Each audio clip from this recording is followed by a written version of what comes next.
my name is Zachary. I'm a librarian here at the Northeast Harbor Library. Please take this opportunity to silence your phones if you haven't already. The library is able to offer free programs like this year-round, thanks to the generosity of our donors, and thanks to our community of artists, educators, and collaborators like Friends of Acadia. Coming up at this same time tomorrow, we're hosting the MDI Historical Society with a lecture titled Wabanaki Foodways and Environmental Stewardship. And on Wednesday, July 16th, we have Maine poets Hans Krischels and Bill Carpenter in conversation. So to hear more about that and all of our upcoming programs, you can sign up for our Sunday newsletter at the table by the entrance or take an events brochure. Now to say a bit more about Friends of Acadia and to introduce tonight's presenter, please welcome the Vice President of Development and Donor Relations at Friends of Acadia, Lisa Horsch-Clark.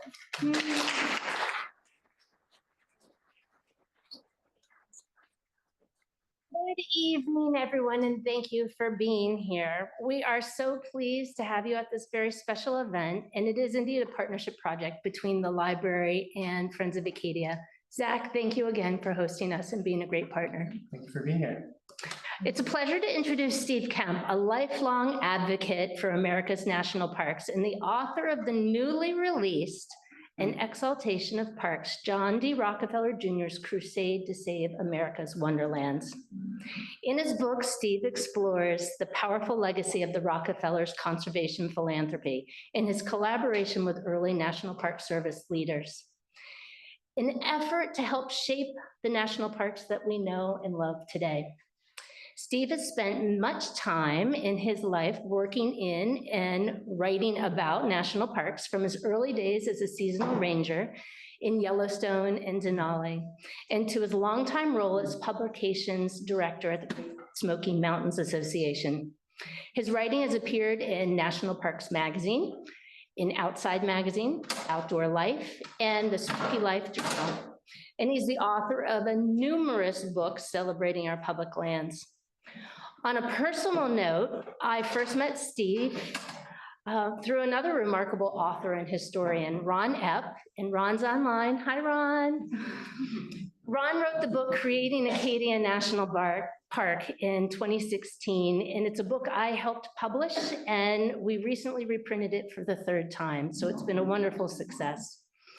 That connection makes it especially meaningful to welcome Steve here tonight as we continue to explore and celebrate the stories behind the landscapes that inspire us. Please join me in giving a warm welcome to Steve Kemp.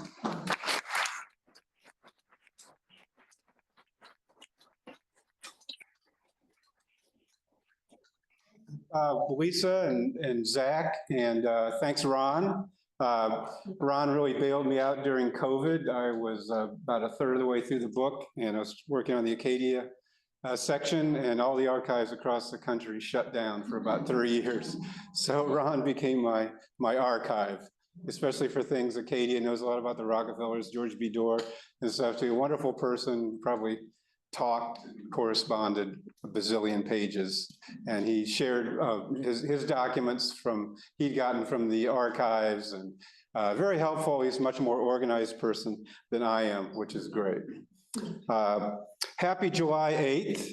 Does anybody know why July 8th is a special time around here? Lisa, why is it a special? It's Founders Day. Founders Day. I just found that out. That's so cool. Anybody know anything else interesting about July 8th as far as the Acadia and the Rockefeller story goes? Eileen? The Acadia National Park was established 100 years ago today. Wow, wow.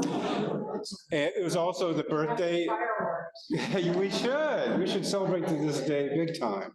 It was also John D. Rockefeller Sr.'s birthday, Nelson Rockefeller's birthday, and those birthdays had a lot to do with the creation of Acadia. As a matter of fact, without Nelson's birthday, I'm not sure we'd have half the national parks we have. So I'll try to tell that story.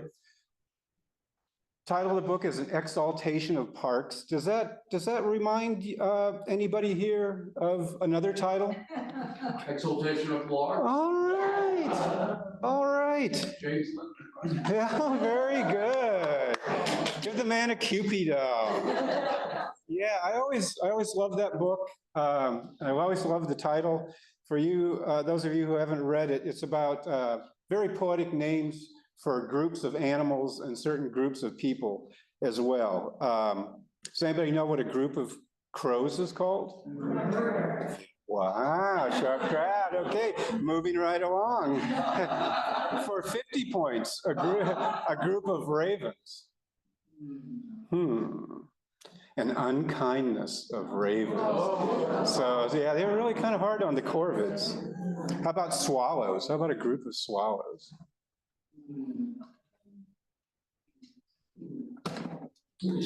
A swoop. Isn't that perfect? Blue jays?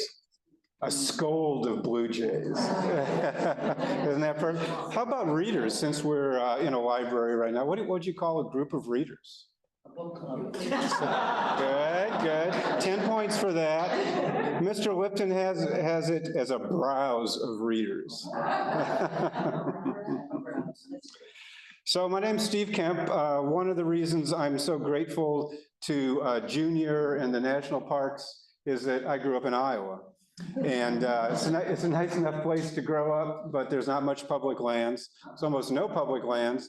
And despite that fact, I grew up as a fisherman and a hunter and a hiker and camper and backpacker. I just love the outdoors. And there wasn't any place to do any of this stuff. So, you know, hiking through a cornfield or a soybean field gets pretty boring after a while. So when I turned 18, I realized that you can actually leave Iowa if you want to. And I worked at a lodge in the Grand Tetons for 2 summers, big Rockefeller Park there. Became a ranger in Yellowstone. Not everybody I engaged with was as unhappy as Wally was there. I was a ranger at Denali, and I worked as a publications director at Great Smoky Mountains. So you notice all Rockefeller Parks, except for Denali, not too much there. Met my wonderful wife in Great Smoky Mountains National Park. We got married in the old growth forest in Great Smoky Mountains National Park.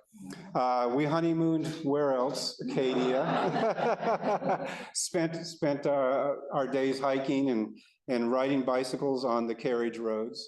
So the more I researched this story, the more I became to realize that this model, this collaboration between John D. Rockefeller Jr., who I'll call Junior in the family tradition, if I may, called Junior, with the National Park Service legends, and with grassroots conservation groups, this collaboration is really a powerful force, and it accomplished. All those people just worked like maniacs their whole life and just loved to get things done, to accomplish things. One of the problems I see in parks now, I'm sure this isn't the case at Acadia.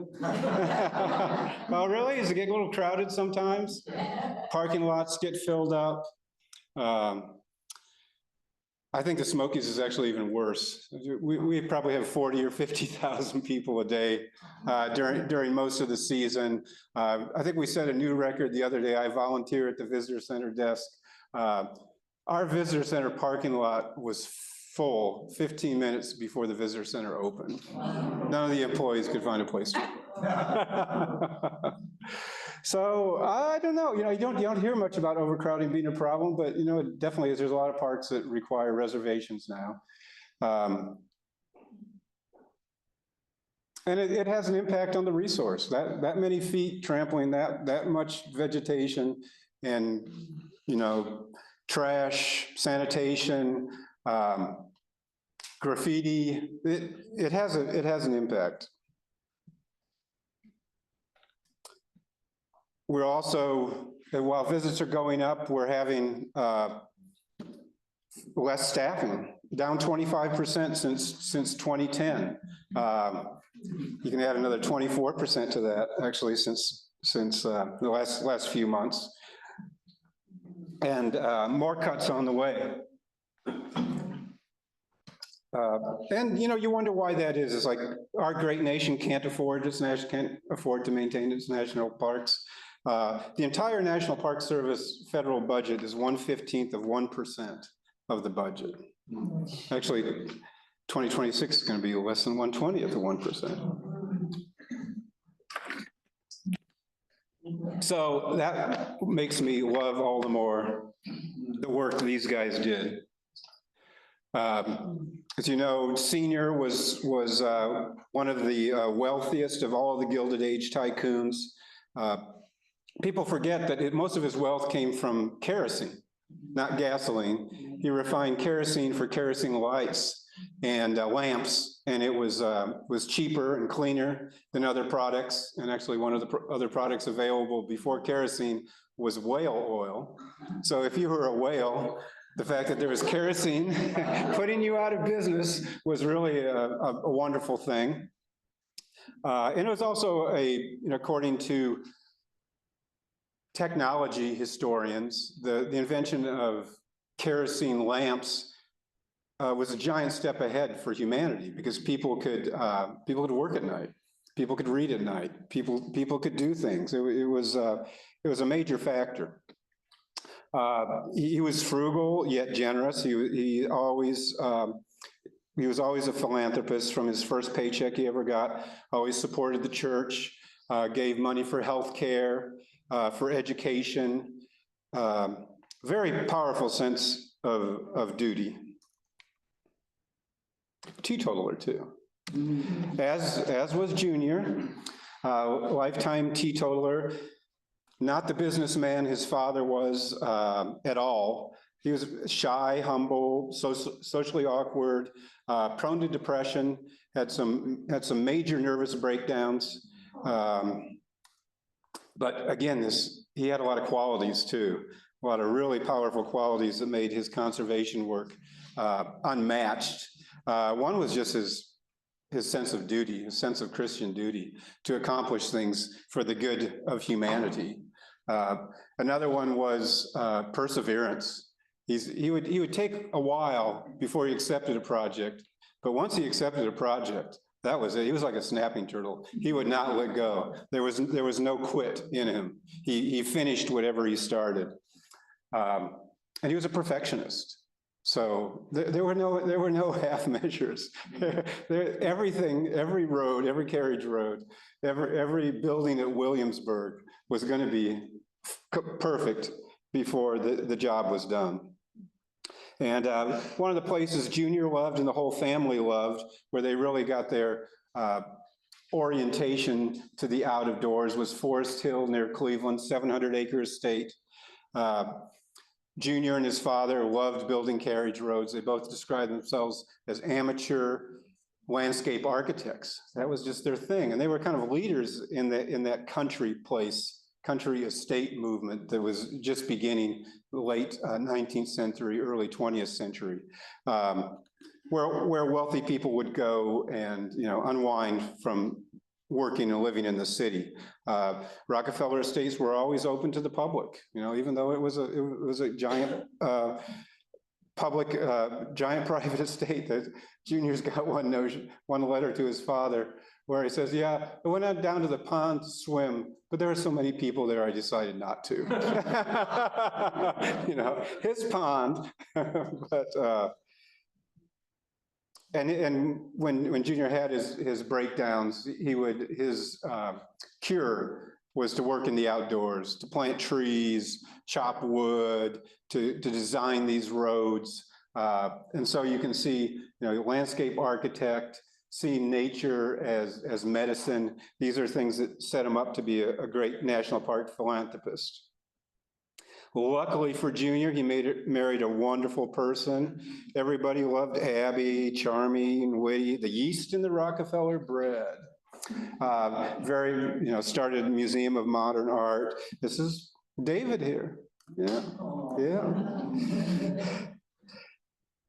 Future president of Chase Bank. Had 6 healthy children.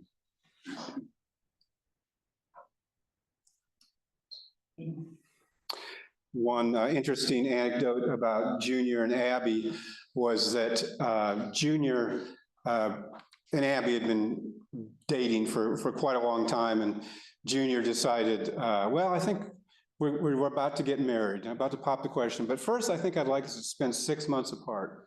No contact. Just to make sure, absolutely sure that we're the perfect persons for each other. So he told her that, and his mother invited him up for a talk, and she said, "Well, yeah, I understand, John, why you've got this plan, but also keep in mind that Abby's a very attractive woman, and she has a lot of suitors, and you have to think about whether she's going to be available in 6 months or not." So Junior grabbed a ring and jumped on the train and went off to Rhode Island to propose. So 1908. Getting around to like July 1908, things changed again. Abby's doctor, she was having a difficult pregnancy. Abby's doctor, Dr. Thomas, announced, 3/4 of the way through the pregnancy that he was headed to Maine for the summer. Abby was due in July, and Dr. Thomas said, "Yeah, I'm going to Maine. Good luck with the delivery and everything." And of course, they were the Rockefellers, so they could have said, "Well, Dr. Thomas, you might want to rethink this. Surely we can work something out." But instead, being John and Abby, they said, "Well, if you're going to Maine, I guess we're going to Maine too, because I want you to be there at the delivery for Nelson's delivery." He was born July 8th, same day as his grandfather. And that's what brought the Rockefellers to Mount Desert Island. Am I pronouncing that correctly, or should I say Mount Desert Island? Your choice. Oh, good. It's like, okay, I like that. As you know better than I, it was quite the place in the early 1900s, late 1800s. All the Gilded Age tycoons had summer places there, and it was actually it was like Newport, Rhode Island, or the Hamptons. It was a pretty wild crowd. People had their yachts and music on the yachts and drinking, and it wasn't the perfectly suited place for Abby and John. They preferred a more staid and studious locale. So they moved on down to Seal Harbor, found a little place that happened to be available. It was actually 65 bedrooms when they purchased it. And Abby and Duncan Candler, the famous architect, built it out and changed it to the Tudor look, and created just this magnificent house that the whole family's always loved for generation after generation. And it was also a great place for Junior to build his carriage roads. He had all this new land, all these mountains and lakes and oceans to play with, because his carriage roads weren't just from point A to point B. They were, a series of experiences. You get on the road and here's a view of wildflowers, here's a view of a big tree, there's the ocean. He worked on every foot of every road and was passionate about it and deeply involved with every road he built. Then Mount Desert Island just started becoming too popular. Everybody wanted a second home there. Logging was increasing. It was, of course, people wanted to build right on the ocean, right on the tops of the mountains. So a grassroots group of citizens got together, the Hancock County trustees for public reservations, got together and started creating a public reserve. Of course, George B. Dorr, the eccentric bachelor Boston Brahmin, was heavily involved. He not only gave all his money, he borrowed more and gave that too. He just couldn't stand to see land go for sale and not become part of his reserve. And Charles Eliot, from Harvard, president of Harvard, and his son, also Charles Eliot, was one of the premier American conservationists, especially in New England. He accomplished some amazing things, even though he died young. So they created this preserve, 3,000 acres. And then it became threatened because some of the people who wanted to develop more land had other plans, wanted to be, harvest timber or whatever, had other utilitarian ideas for this preserve, presented a threat. So Dorr and Elliott got together and decided, well, let's make it a national park. So once you make it a national park, that will be permanent. So old George Dorr and his giant mustache headed off for Washington, D.C. Washington, D.C. This was 1914. He was looking for the National Park Service office in Washington, which you wouldn't think would be too difficult, would you? Except it was 1914, and Park Service hadn't been created yet. So he ran around, he was hot, he was dehydrated. He finally found these guys, Horace Albright and Stephen Mather. Stephen Mather would become the first director of the Park Service once the Park Service was created. Horace Albright would become the second director. And he ran into a little office. They were in the Department of Interior building. They were trying to create the Park Service. Dorr came in and told him what he was trying to do, and they gave him some good advice. They said, you could probably create a national monument. Would be easier with the 1906 Antiquities Act. You don't have to have congressional approval to create a national monument. So you can do it pretty easily. All you have to do is convince the president. President was a good friend of Gifford Pinchot, head of the Forest Service. Forest Service hated the Park Service. Always has, probably always will. And so they had a hard time. It was an epic battle, but they got it done. But when they were in Washington, Horace Albright told Dorr that you're gonna have to do a lot of work though before the government accepts your land. The government does look at a gift horse in the mouth. So they had to verify all the deeds, back to like 200 years, like astronomical amount of legal and realtor work went into verifying the deeds. They had to buy more lands to get the border right, had to get rid of some in holdings. So Dorr and Elliott thought, this is a pretty big job. And Dorr was already tapped out. So they went to Junior. And Junior's first reaction was, what? You want to create a park here and bring in all these tourists and their automobiles? Are you kidding me? Because he really hated automobiles. They were horse people. Yeah, it's kind of ironic, isn't it? But yeah, he really hated automobiles. Love the quiet. Love to relax in the outdoors. But Dorr, he was an open-minded guy. He was an open-minded guy. He finally started to see, well, maybe helping create this park could be like my other philanthropic endeavors, like my education programs, like my healthcare programs, like his historic restoration programs, doing things for the good of humanity. Maybe a national park is good for humanity too, even though I'm going to have to smell auto exhaust and listen to their horns for the rest of my life. July 8th, 1916, they get just before the National Park Service, they get Sur de Mont National Monument created. And here's a salute to Anne Rockefeller Roberts here with Mr. Rockefeller's Roads, her magnificent book, which I relied on heavily. A lot of Junior's work in the park had to do with roads, carriage roads, of course, but also auto roads. And I think his transition from building carriage roads to automobile roads is really his transition from being an owner of a big estate where he can get away from it all to becoming a national park conservationist. It's even almost the transition from the old world model of scenic preservation where the lord of the estate owned the land, and if you came on it, you could be arrested. If you shot a deer, you could be put to death.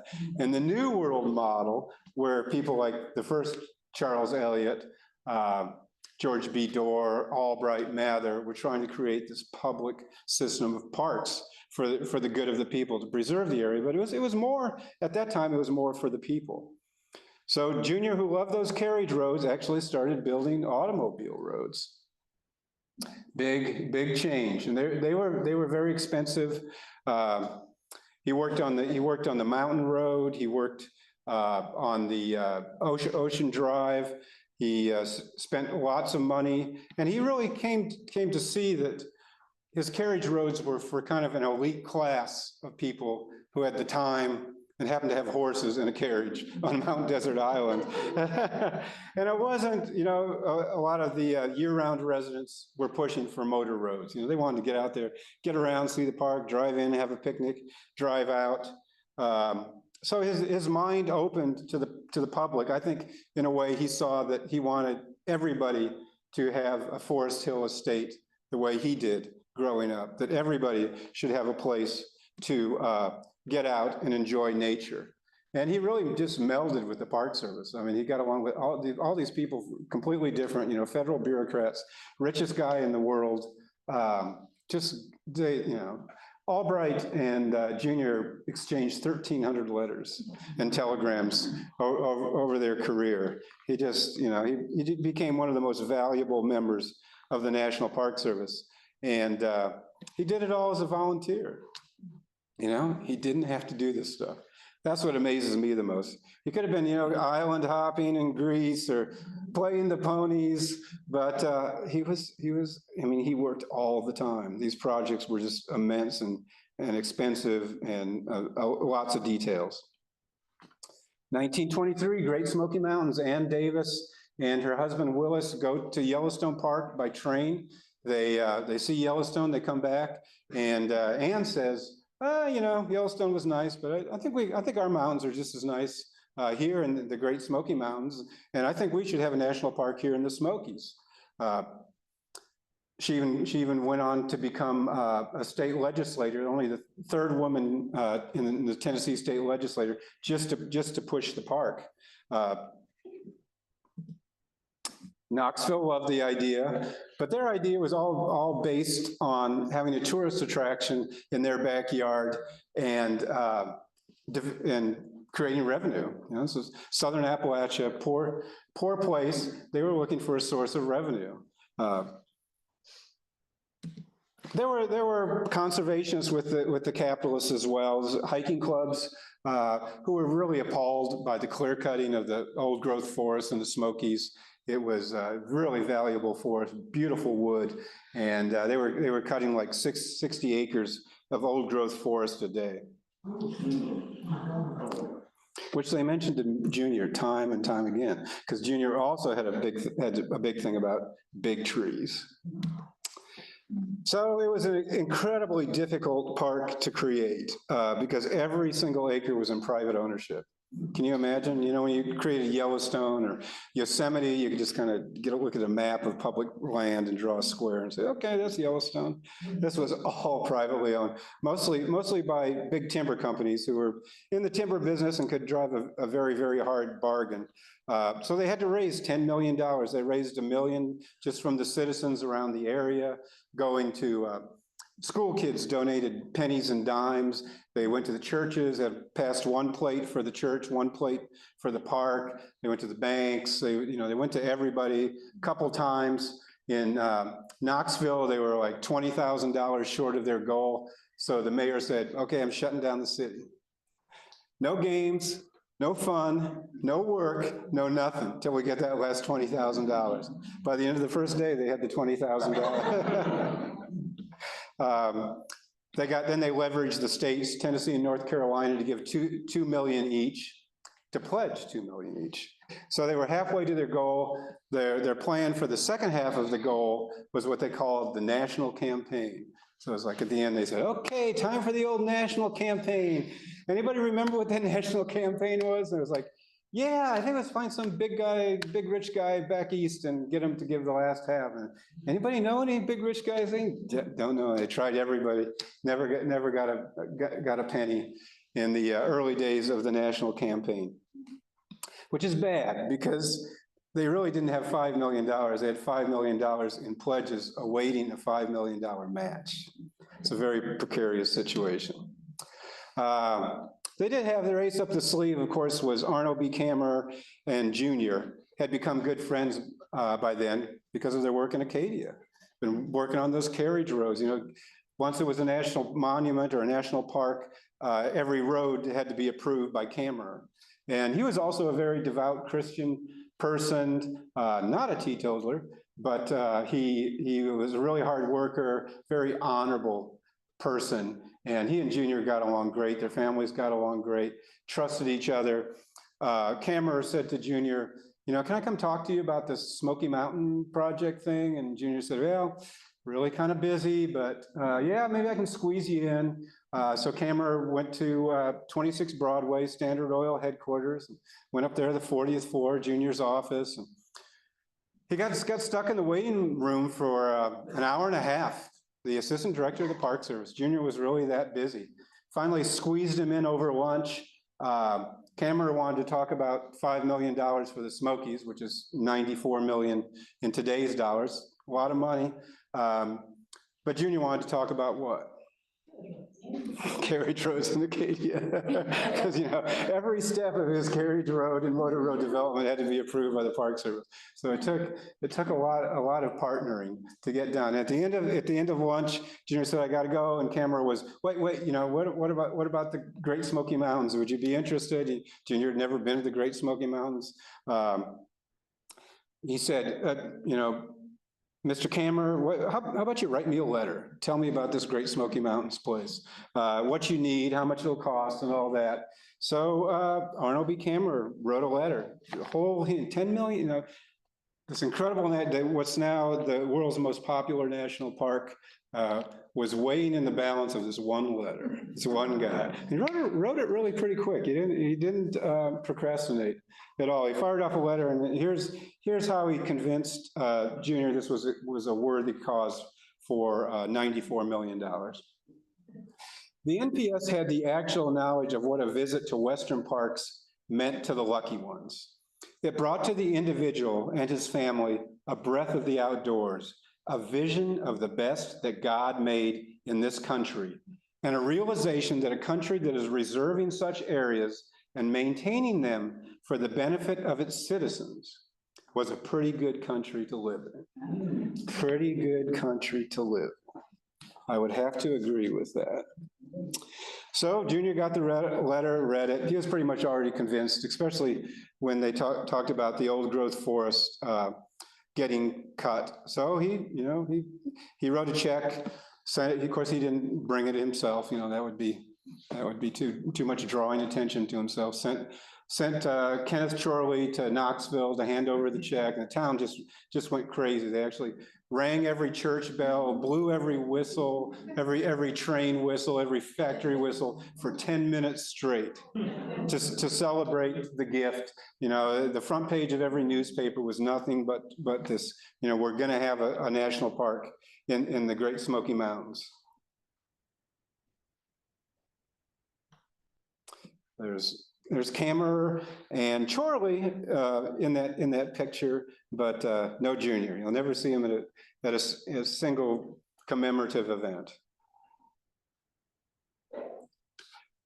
He also gave a lot of money to individuals, to Horace Albright, to Arno Cammerer, to park superintendents. When he went to a park and he was really impressed by his superintendent, he would start writing checks, you know, especially if they had a lot of medical bills or something. But a lot of it was just, he knew people like Horace Albright would quit if they had to keep on working as hard as they did for the salary they were getting paid. So he actually supplemented a lot of people's salaries. 1924, time for the Rockefeller family vacation to Yellowstone. Well, he's part of the Rockefeller family, Junior and his 3 oldest sons, which you kind of have to be brave to go on vacation with your 3 oldest sons, don't you? That was a long vacation. So they pulled into the train station just north of Yellowstone, Gardner, Montana.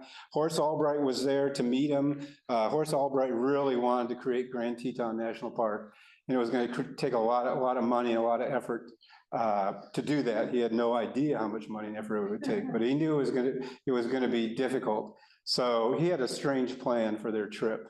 But at first they got to the train station and Junior threw everybody off because Horace wanted to zip them up. You know, they were big celebrities. They were a very famous and sometimes infamous family. So he wanted to get them in the car and zip them up to park headquarters before all the train people recognized them. But Junior, very brave and fearless person, even though he was quiet and shy. He looked at the Pullman porters. They were starting to unload the baggage car.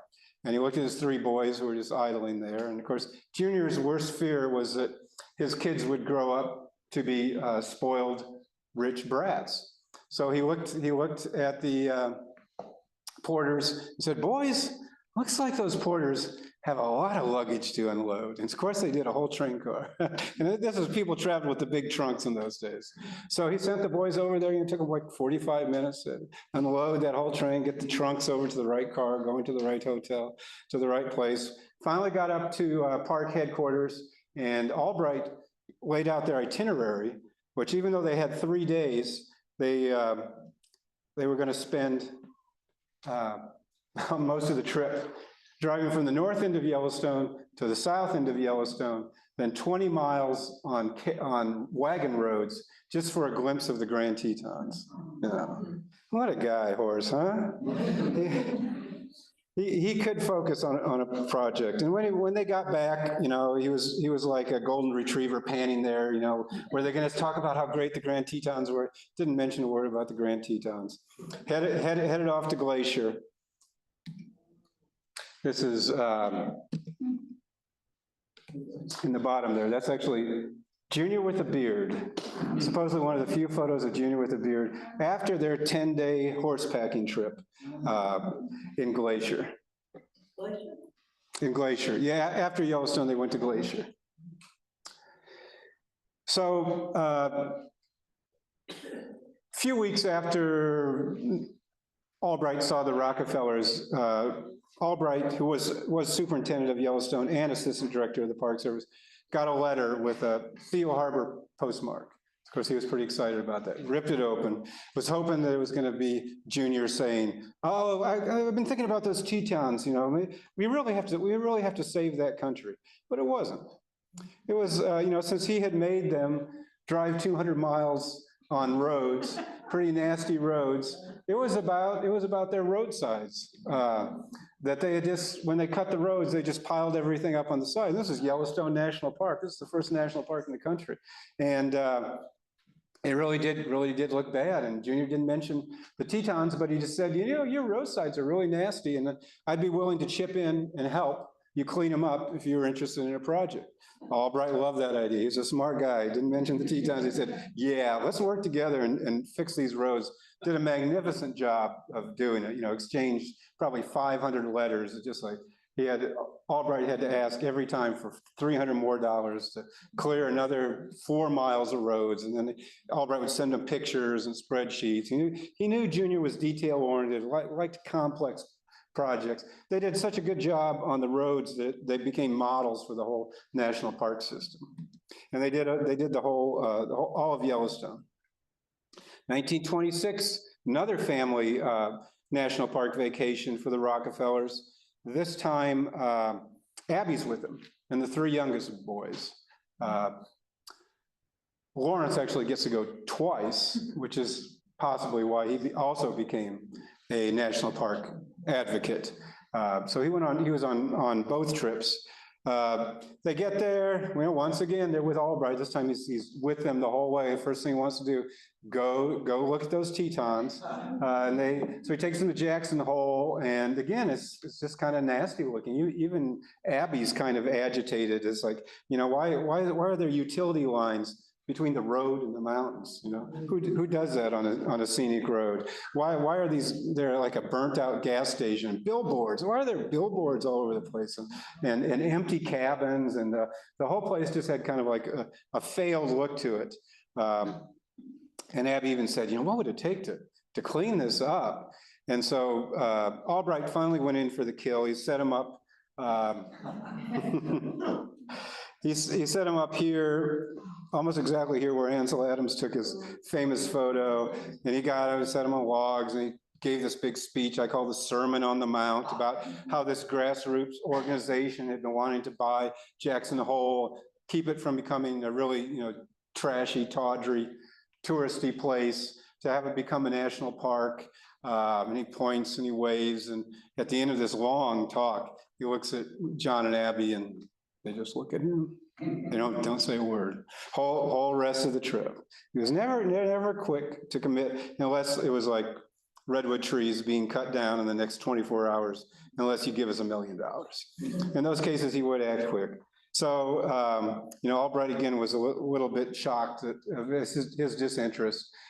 A few weeks later, he writes Junior and said, "You ever think any more about the Tetons at all? Did it happen to occur to you?" And Junior was, "Well, yeah, I've thought about it, but it's a little foggy in my mind. Why don't you come to New York and pop in the office and bring some maps and some spreadsheets and things, and we'll go over it." And this is such a cool moment. I think we should dramatize it. Mr. Withman, would you be willing to play the role of John D. Rockefeller Jr.? No, I'll be Horace Albright. In my head,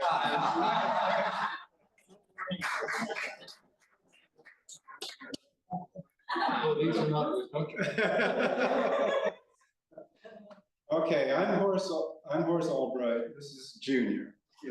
Just came to the office. I'm actually feeling a little bit sheepish because I had mentioned some, possible costs for doing this project.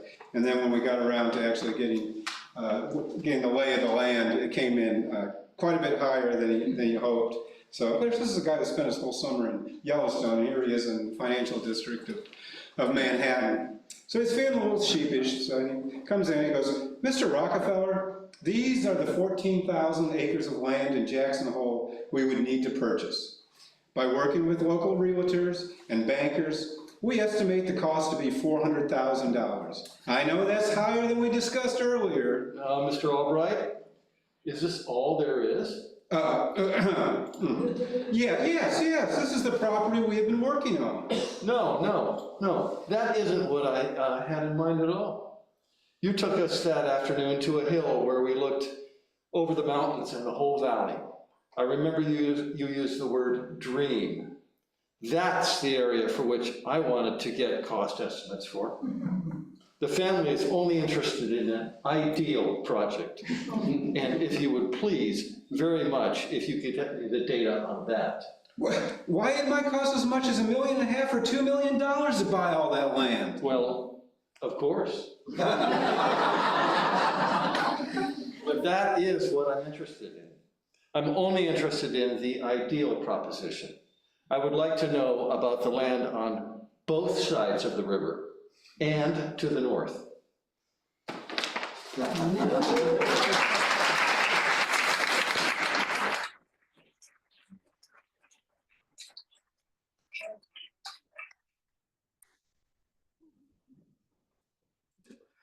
So Albright went back to Wyoming and got more estimates for 30,000 acres and brought them back to Junior, and Junior just said, "We'll do it."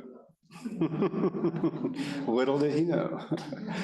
So they started buying up land in the Tetons. They formed kind of a shell organization called the Snake River Land Company. They didn't want the ranchers and people to know that it was actually going to become a national park, and that John D. Rockefeller Jr. was involved. So they created the Snake River Land Company, had real good success buying land, had really good people out there negotiating for it. There were some holdouts. Mrs. Geraldine Lucas from my home state of Iowa was one of those holdouts. She had this beautiful land. If you've ever been to Tetons and Lupin Meadows near Jenny Lake, right at the base of the Grand Teton, she actually owns like 200 acres there. And she said, "Mr. Fabian, you come back and you stack those silver dollars as high as the Grand Tetons, and we'll start talking about selling my land. But she passed away, actually, and her son got it, and he did sell it. Very quickly. And they had good luck buying the land, and actually bought most of it in a short period of time. And then the cat got out of the bag that it was actually going to become a national park, and Rockefeller was involved with it, and the anti-park people just went wild. They went wild. They actually formed a newspaper, a second newspaper in the town of Jackson, Wyoming, just to oppose the national park in the Tetons. They called the Snake River Land Company the Snakes. It's actually some great yellow journalism, if you ever want to read the Grand Teton newspaper. They orchestrated a congressional investigation. Of course, it's always easy to get congressmen to come from Washington to Jackson in August and do an investigation. And they found exactly, the investigation was any coercion, forcing the people to sell the land. They found zero coercion or non-ethical doings in purchasing these 30,000 acres. But then, same time, 1933, Albright quits. He's just burned out. He's worn himself out. He'd always wanted to go back to California, be a lawyer. That's what he was trained to do. Raise his family, have a real salary. So he kind of left Junior hanging in the wind there. Stephen Mather, first director of the Park Service, had died. Albright quits, but he still helps with Junior on his conservation stuff as a volunteer. And it's already been 6 long years since he's been buying this land. 10 long years later, the anti-park people have been able to convince their elected officials to block the creation of Grand Teton National Park at every step of the way, and even work to repeal the Antiquities Act. Just because they can't really blame us. It's a beautiful place to live. They're, don't tread on me, don't fence me in. Great independent Americans. I don't blame them. I might feel the same way, but it's a damn nice national park too. So let's see, I think. Oh yeah, okay. So 1933, Junior writes the president and the Secretary of Interior and says, "I've had enough, and it's been 16 years. You either accept this land as a national park or I'm going to sell it off." I'm pretty sure he was bluffing, because he did the same thing in Acadia with one of the roads projects that everybody was complaining about. He said, "Okay, we won't do it." And then everybody really said, "What do you mean you won't do it?" You got to do it. So I think he was doing the same thing here, and again, it worked. Franklin D. Roosevelt created Grand Teton National Monument on paper. But then the anti-park movement really went wild. They had one of the most brilliant PR stunts ever. They convinced a Hollywood cowboy, Wallace Beery, one of the highest paid Hollywood cowboys of the age, to be in this publicity stunt where they drive like 300 cattle across the newly created Grand Teton National Monument, and hoping somebody's going to arrest him for it. Nobody arrests him for it, but every newspaper, every magazine covered it, and the public really sided with the cowboys. It's hard not to like a cowboy. They're out there, they're riding the range, they got their dogies, they got their horses, they got their hats. They just look good. They just seem like good people. So it was a hard time for Junior. He said the Jackson Hole, the battle for Jackson Hole, was burned into his very soul. Finally, the tide begins to turn. A few years after World War II ends, people really start to get out. No more gas rationing, no more rubber tires rationing. People have money, economy's booming. Everybody wants to go out and see the country, and they just it's just a stampede in Jackson Hole of tourists. There's no facilities, there's no national monument, there's no place to sleep. They're just, driving out into the sagebrush and camping. But the town of Jackson is going crazy. They're making money hand over fist. Property values are skyrocketing, and pretty soon the local people start saying, this tourism national park thing may not be a bad idea after all. Just like that, the elected officials will go, I think you're right. I'm thinking like maybe a national monument, national park. We should do that, have hotels, campgrounds, picnic areas, roads. Wouldn't that be great? So that's the economic version of how it ended. The romantic version is nice too. And that had to do with Miners Ferry there, right near Moose, Wyoming. You may have been through there. While Junior and Lawrence were managing all this land for like over 20 years, they really managed it like a national park, like it was a national park, even though it wasn't. It was stuck in limbo. And something the Park Service does, it does inventory of all its buildings, according to its historic buildings. And they started restoring and shoring up and fixing up some of the historic buildings, including Miners Ferry. Lawrence and Fabian worked on Miners Ferry, and Fabian's wife. They were smart. They worked with the old timers, the local people. They got them to tell their stories, bring in their photos. What was it like riding that ferry? Because before the bridge, everybody who left Jackson, the valley of Jackson Hole, had to ride the ferry across the river, with their horses and their cows and all that stuff. So it was a big deal. It was a social event, to be at the ferry and to go across that river in the cold water. And they loved it so much they had this big grand opening. And the governors came, elected officials, head of the Mormon church, anybody was there, and they said the first boatload across was the oldest of the old timers, and they said tears were just streaming down their faces. They just loved this historic restoration. And they said, well, I didn't know you guys actually cared about us local people. We thought all you cared about was this park. And that really changed things too. That somebody did their master's thesis on that. But that's really just a sliver of what the magic that Junior worked. There's much more about it in my book. But I mean, he bought some of the best land for the Blue Ridge Parkway, Mesa Verde, that beautiful museum. He funded archaeological research. He added 11,000 acres of old growth sugar pine to Yosemite that was about to be cut down inside the national park, in holdings in the national park. Saved thousands of acres of redwoods, was the biggest contributor to Shenandoah. And it wasn't just land. He built tons of museums. All the museums except one that he built in the national parks, including Yosemite, Grand Canyon, Yellowstone, are still there. Still there.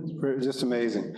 Of course, he built the roads, he landscaped the roads, he planted trees, he supported scientific research. Spent over 800 million of his own land. And to me, this model he created between the philanthropist, the Park Service, grassroots citizen is just an amazing model. And I think of it when I think about the overcrowding in Acadia and the Smokies. There's one of the solutions for overcrowding is more parks. And it's a beautiful country, Everybody wonder why Rocky Mountain National Park is so teeny and the Rocky Mountains are so huge. There's so many beautiful areas there. We've got Sierras, the Cascades. What about the Northeast? Why is there just that? What's it called? Acadia National Park? The Northeast is so beautiful and so few national parks. And it's a shame because they pay for themselves. Costs $3 billion until October 1st, and they'll start costing $2 billion. Generate $55 billion in income a year, support thousands of jobs. Great for the biology of the planet. Great Smoky Mountains National Park is a permanent home for 60,000 species of plants and animals. I know Acadia has incredible biological diversity too. When you preserve the land, you do most of the work for preserving species as well. Of course, all day long, they're absorbing carbon dioxide, they're exhaling oxygen. They make us happy. If they didn't make us happy, would they have 332 million visits a year? That's more than the entire population of the US. So I'd like to see us, instead of slump into despair, to look at ways we can make our national parks better than ever. And I know we're doing that already. Friends groups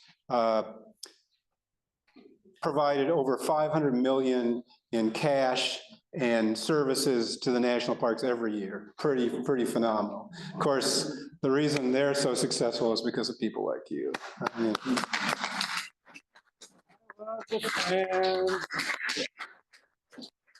endowments are great. The Smokies actually copied your Trails Forever endowment. We have a big one in the Smokies now.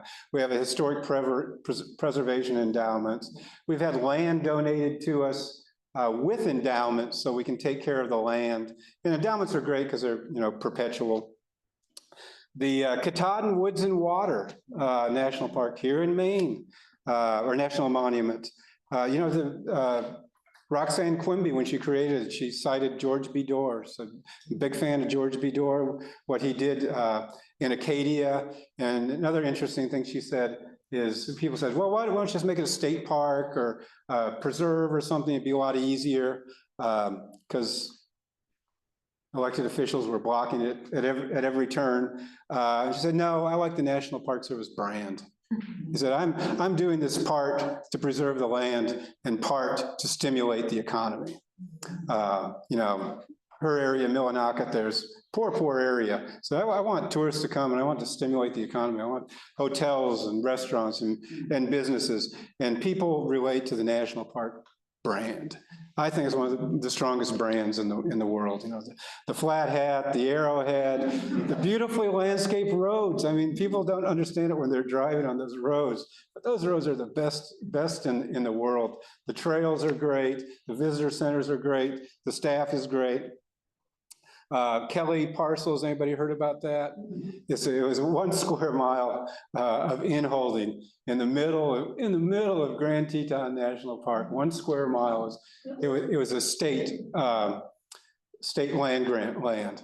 State wasn't making much money off of it, so they decided to sell it. They made a lot of money off it, but instead of selling it for commercial development, it was purchased by a collaboration between the federal government, Land and Water Conservation Act, and Friends of Grand Teton, put together, raised a lot of money, and like 6 hours before it went up for sale, they bought the Kelly parcel, and now it's part of Grand Teton National Park.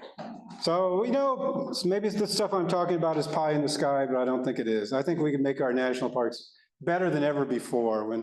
When Dorr and Junior were creating Acadia, does anybody remember how much Dorr was paid to be the first superintendent of the national park? George B. Dorr? Well, $1 a month. And he was their first and only employee for a while. So there's been hard times before. We shouldn't fall into despair. We should pledge to do more. We can give to friends groups. We can think about national parks in our wills. We can encourage people to think about national parks in their wills. We can volunteer like Janet and I do, like these people do. There's so many ways we can enjoy the parks. That's the most important things. Get out there, enjoy the parks. There's a great quote by Wallace Stegner. The national parks are the best idea we ever had. Absolutely American, absolutely democratic. They reflect us at our best rather than our worst.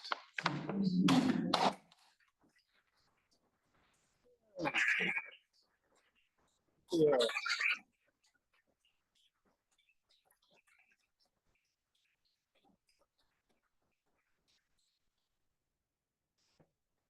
We have time to do some questions and answers? Yeah. Anybody got a question? For me or for the other two civic leaders here? Yes. Yeah. When did Grand Teton National Park finally get official? It was 1949, and they sent Lawrence to turn over the deeds at the Department of Interior. Of course, Junior wouldn't go. Why would he do that? Yeah, 1949. Started in 1926 and 27. Yeah, talk about perseverance, huh? Yeah. Oh, you have no idea. You can read about it in the book, but you have no idea what trials he went through. And of course, he always got 10 times more criticism than praise. You know, if you ever think about, well, you know, maybe the family was just greenwashing, you know, trying to look good. Yeah, that's a great way to greenwash, you know. At the time, there was just so much pushback, so much criticism. It would have been a lousy way to greenwash. So it's good now. Yeah. Eileen? How long did it take you to write the book, and what was your impetus for writing? Really, that I thought the model, it took about 6 years to write the book. The University of Utah Press really likes footnotes. I had to do a lot of footnotes. That's hard for somebody like me. 1,100 footnotes. Yeah, I made five trips to the Rockefeller Archives near Terrytown, and National Archives, and Mesa Verde, and a lot of great places. Love them all, would go back anytime. So yeah, 6 years, and the impetus was, I just wanted to show that what this model can accomplish. I mean, it hasn't happened before or since, but it could. Junior, if I can use that, was really deeply involved in the planning, design, and development of Acadia National Park. So what was his role? Did his role get that deep in any of these other locations? No, he was so emotionally attached to Acadia. I mean, the story I love is, like, you know, the Otter Point Navy listening station. Yeah. So there's the listening station there. He wants to build Ocean Drive, and, you know, most people would have said, well, yeah, you can just kind of diverge around there, and, you know, the trees will block the station. I said, no, I've got to get the Navy to move their naval station. Not easy. I mean, the Navy thought he was kidding. For the first couple of years, they just couldn't believe it. But, you know, eventually, well, of course, the way he convinced them to do it was by creating Schoodic Point, and that beautiful Navy station out there. Imagine, you know, reporting for duty at that place. So, I mean, that was unbelievable amount of work they took. That you know, of course, the Tetons was painful, and they had, you know, 3,000 acres out there, kind of like they did at the Eyrie here, preserve this beautiful family sanctuary on the shores of Phelps Lake. I remember when I was working there, you know, 19-year-old, be hiking up Death Canyon, look over there in Phelps Lake. There's a little cluster of buildings, and what's that over there? That's the Rockefellers. It's like, wow. So they kept on giving it. They started with 3,000 acres, kept on giving it to the Park Service, until about 5-6 years ago, Lawrence gave finally the last of it. Tell you what, that's a big sacrifice. Yeah, there's a lot of beauty in that place. Were John Day's kids equally involved in conservation, or some of them more than others? Yeah, Lawrence definitely the most. You know, he created Virgin Islands National Park and Marsh Billings Rockefeller. I just went there about 3 weeks ago for a talk, and that's a cool place too, in Woodstock, Vermont. That's an amazing place too. He was remarkable. He was smart too. He had some kind of different angles on creating parks. But I think, yeah, I think they were all involved in conservation quite a bit, really, quite a bit. Yeah. Yes. Did the Rockefellers have anything to do with the change of the name of the park from Lafayette to Acadia? No, it was National Park Service. Well, let's see. I guess the other part of my question, do you know why the name was changed? Yeah, sort of. Ron, come in here. Charlie's been doing a lot of work in Yeah. administrative history. Sordamont was changed, yeah. Dora and Albright had talked about it well in advance of 1929, and they both had come to agreement that the name change to Acadia would be the one to shoot for. From Lafayette to Acadia? From Lafayette. Yeah, but before that, it was Sordamont, and Ron has a story, I think, in his book, that there was a woman who owned Schoodic Point, and he wanted to donate Schoodic Point to the park, and even before the naval station thing, and she lived in England, didn't like the French. So she said she'd do it if it didn't have a French name. I'm not sure how Lafayette, that's true. I don't know how Lafayette slipped by her, but that's how it became Lafayette, and then Lafayette to Acadia, which is still a little tricky because everybody says Arcadia, right? Because they're kind of two words that are different but mean the same thing. Good questions. Yeah. If you could, where would you propose a new national park? Now you're going to get me in trouble. Oh, there's so many places. So much of Colorado, Wyoming, Montana. In the east, it's a lot harder, but Junior offered to buy Grandfather Mountain near us, pay half for Grandfather Mountain. And that area was proposed as a national park for a long time. It's actually, most of it's in private hands. It's ridiculous, ridiculous. You know, it's like pay to go to the top of the mountain. They do they're good conservationists. They do a good job of managing it. But that place just has national park written all over it. I mean, the Northeast, I don't know how much I'm gonna get in trouble, but you got the Green Mountains, the Presidential Range, the Adirondacks, all these incredibly beautiful places.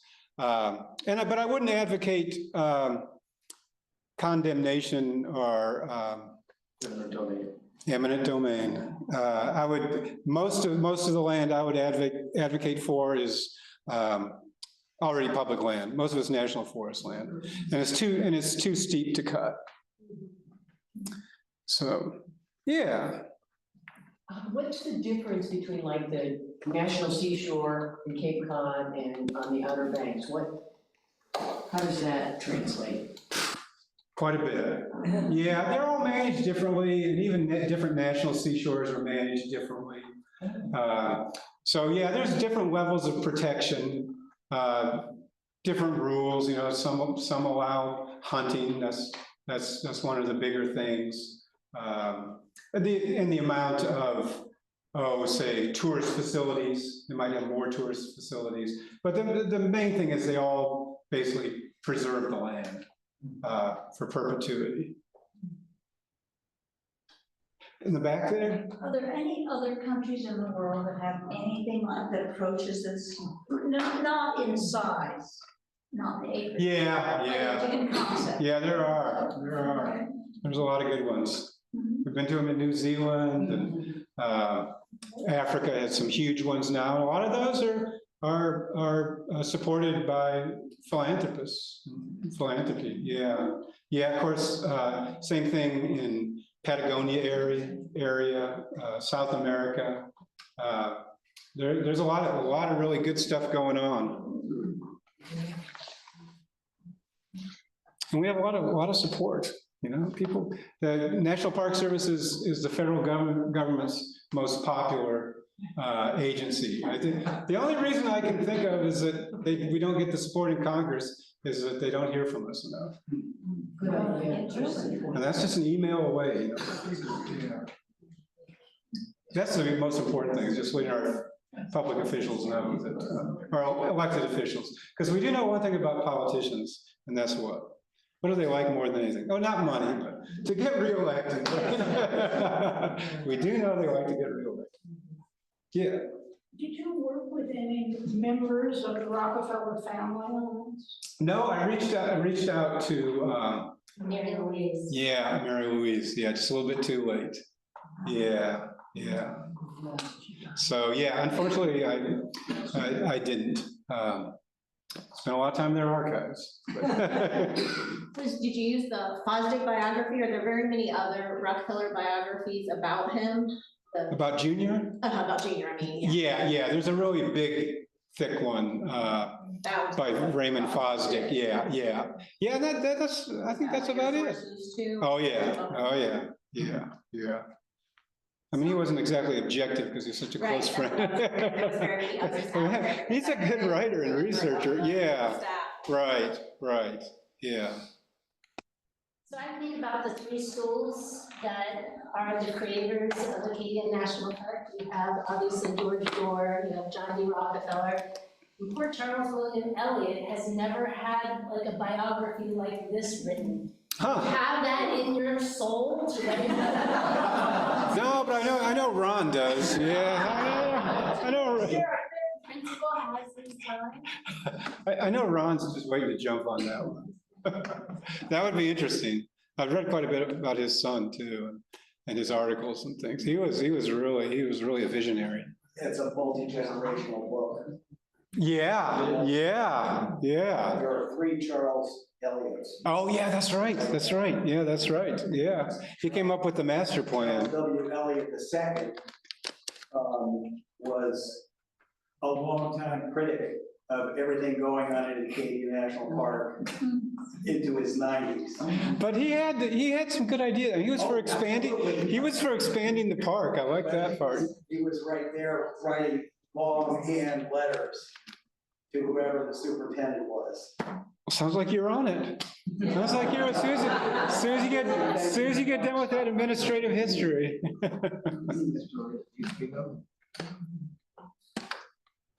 Well, thanks so much. What a great audience.